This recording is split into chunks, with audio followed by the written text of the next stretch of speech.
Olá, eu sou a Tainara e no vídeo de hoje eu vou conversar com vocês sobre uma das maiores narrativas de terror de todos os tempos, o chamado de Cthulhu de H.P. Lovecraft.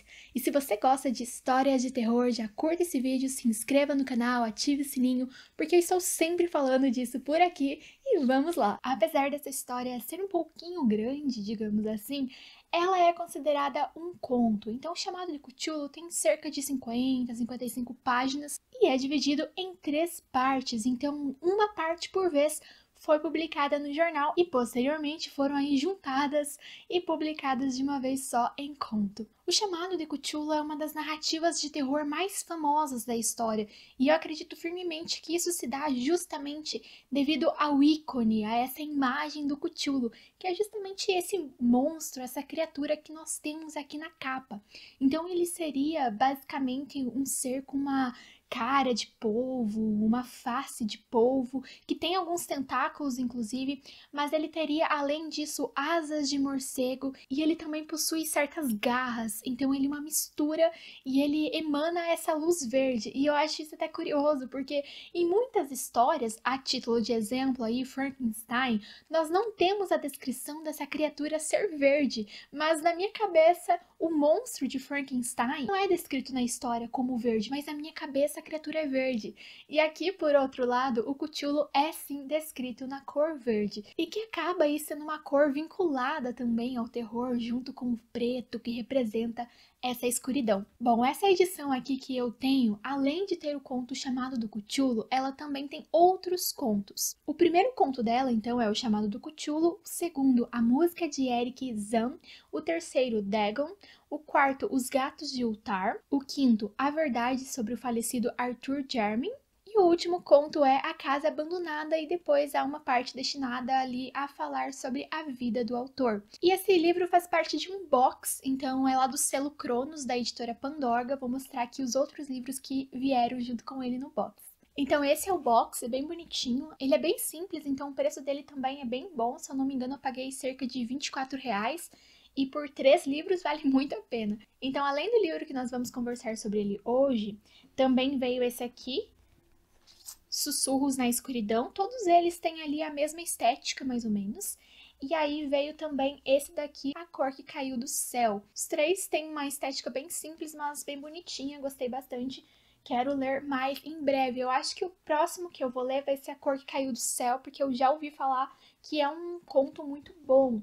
Bom, e se vocês quiserem comprar esse box, eu vou deixar o link dele ali na descrição, que é o meu link comissionado da Amazon. Então, se você comprar por ele, você ajuda o canal e não paga nada mais por isso. E vamos lá! Eu já acho muito interessante aqui a começar pelo nome dele, né? H.P. Lovecraft.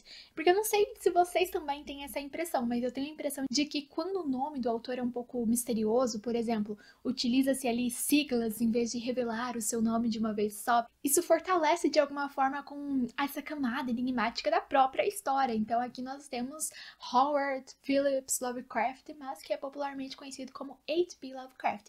E eu lembrei também de outro autor, né, que é o W.W. Jacobs, que é o grande escritor de The Monk's Paw, A Pata do Macaco, o meu conto favorito de terror. Já fica aí sugestão para vocês também, que essa não revelação do nome dele, por mais que se a gente for ler a biografia dele a gente descubra, né, que é William Wilmark, fica ali esse mistériozinho também, eu acho isso muito legal. Bom, Lovecraft, apesar de ser um autor muito atual, no sentido de que as pessoas sempre estão lendo, conversando sobre ele, não é um autor aí tão perto de nós. É um autor um pouco mais antigo, tá? Ele nasce lá no ano de 1890, no dia 20 de agosto, em Providence, Rhode Island, nos Estados Unidos, e ele falece nessa mesma cidade no dia 15 de março de 1937. Então, apesar de ele nascer e falecer na mesma cidade, no meio aí da sua vida, ele morou um tempo em Nova York, e não foi uma experiência muito boa para ele. Ele ficou muito assustado quando ele mora em Nova York, porque ele era uma pessoa de uma família extremamente tradicionalista,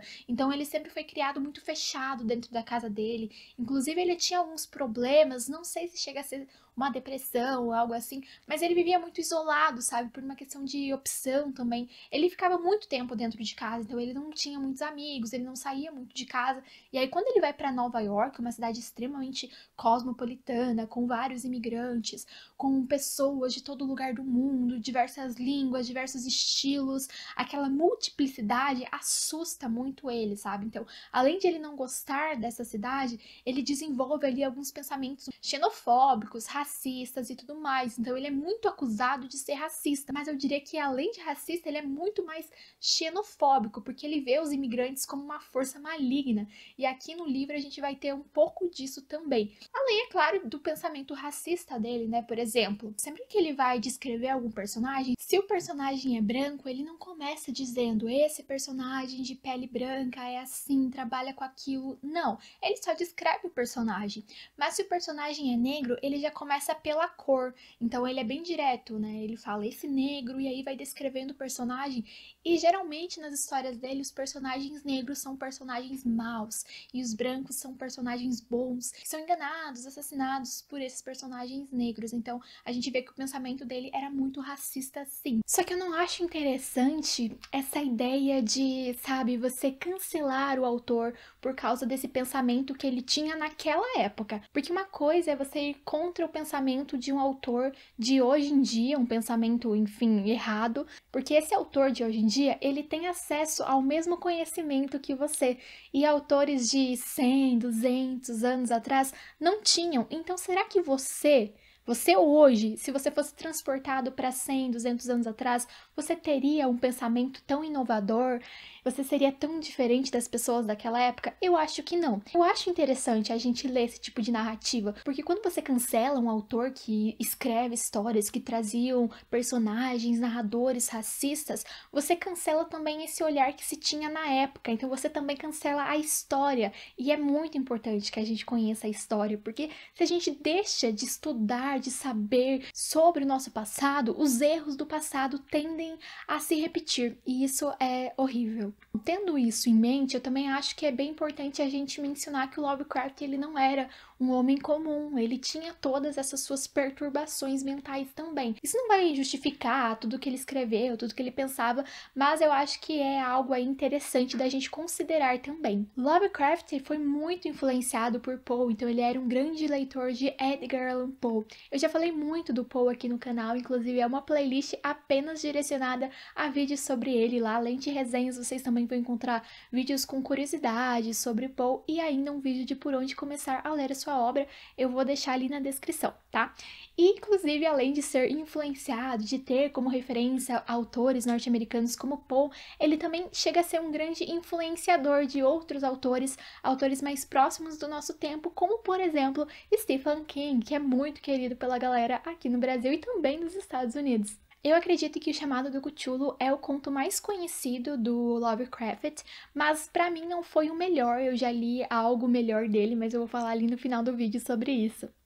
Mas apesar disso, eu reconheço a importância do Chamado do Cthulhu, porque ele vai influenciar depois, além de outros autores, também outras mídias. Então, o RPG é influenciado por esse conto, diversos jogos de videogame, e eu me senti muito assim, realmente dentro de um joguinho de videogame na medida que eu ia lendo o conto, porque o conto é dividido em 3 partes, sabe? Então, 3 narrativas ali que direcionam o foco para outro lugar. E parece que em cada uma dessas partes eu estava em uma fase diferente do meu joguinho de videogame, então eu me senti um pouco assim. Aqui nós também vamos ter a ideia desse monstro ancião, digamos assim, essa criatura antiga. Então, o Cthulhu, ele nada mais é do que uma criatura que vivia na Terra muito tempo antes de nós. E aí a cidade em que ele vivia acaba sendo submersa ali pelo mar e ele fica ali meio morto-vivo, meio morto, descansando, sabe? Mas ele fica meio que esperando o momento de ele subir e dominar de novo essa terra. E aí há esse culto do Cthulhu que algumas pessoas participam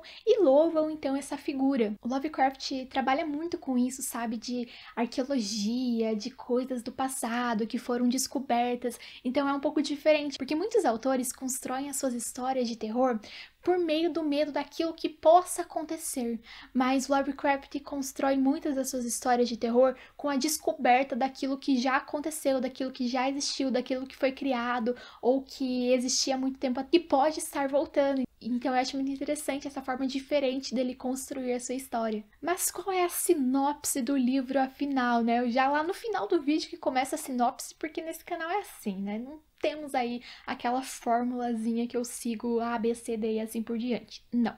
Aqui é tudo mais natural. Bom, a sinopse do livro basicamente consiste em um homem que perdeu recentemente o seu tio. E aí, quando esse tio dele morre, ele é que fica encarregado de revisar os papéis, os documentos desse tio, algo bem comum, né? Quando a pessoa morre, alguém da sua família vai lá fazer um balanceamento das suas posses, dos seus documentos, seus arquivos e tudo mais. E aí, esse sobrinho, então, vai ali investigar os documentos do tio e aí ele vai descobrir alguns arquivos falando desse culto do Cthulhu. Então, ele descobre algumas cartas, alguns relatos, enfim, esse tio dele era uma pessoa muito importante, ele era um professor de uma universidade e tudo mais. E aí, a partir desses arquivos, que ele vai descobrindo o culto ao Cthulhu e nós, leitores, também vamos descobrindo junto com ele. E eu acho isso muito pertinente, porque se ele, por exemplo, fosse um personagem que viveu a história do culto do Cthulhu, talvez a gente não fosse acreditar tanto assim. Mas como ele é um personagem que ele meio que se coloca nessa mesma posição que nós, leitores, estamos, de incrédulos, de assustados, de tipo assim, ah, será que isso realmente aconteceu? Acho que não. E de repente começa a acreditar e tudo mais. Então, ele se coloca numa posição muito parecida com a de quem está lendo. E aí a gente consegue, a partir dessa relação de proximidade, criar um laço que vai possibilitar que a história se passe por verossímil, por mais essa incrédula que ela seja. Então essa construção é muito interessante também. E a gente não sabe exatamente de onde esse Cthulhu veio, se ele veio de outro lugar, mas ali por meio de umas descrições do livro, a gente pode imaginar que ele vem de outro planeta, porque é dito que a matéria-prima de que seu corpo é composto não é encontrada na Terra. Então talvez seja justamente por isso que ele vai se configurar como um horror cósmico. Lovecraft é conhecido como o grande criador do terror cósmico, não apenas por meio desse livro, mas por meio de outros contos também. E é justamente por isso, porque é esse medo do universo, não apenas das maldades que existem no nosso planeta, mas também das exteriores a ele. Bom, eu gostei muito de ter lido O Chamado do Cthulhu para conhecer aí mais sobre o horror cósmico, sobre o Cthulhu, né, que é esse ícone da literatura de terror. Eu acho que justamente esse conto é tão conhecido porque ele tem essa figura, sabe? Porque eu acredito que quando o conto ou romance ele traz pra gente uma figura muito bem demarcada, é mais fácil de ele fixar no imaginário popular. Mas apesar de eu ter achado interessante a título de conhecimento, de experiência de leitura, não foi um livro que me cativou. E o meu livro favorito aí de Lovecraft segue sendo O Caso de Charles Dexter Ward. Então esse livro eu acho que é o melhor livro aí para se conhecer Lovecraft. Também vai trabalhar muito com essa questão do medo em relação ao passado, arqueologia, descoberta. É um livrinho bem curtinho, 110, 120 páginas, e a história é sensacional. Bom, pessoal, e é isso por hoje. Se vocês querem assistir a mais vídeos sobre terror, resenhas ou dicas, listas de leitura de indicações, eu vou deixar aqui ao lado sugestões de outros vídeos que eu trago temáticas parecidas com essa. Não esqueça de curtir o vídeo e vejo vocês na próxima resenha.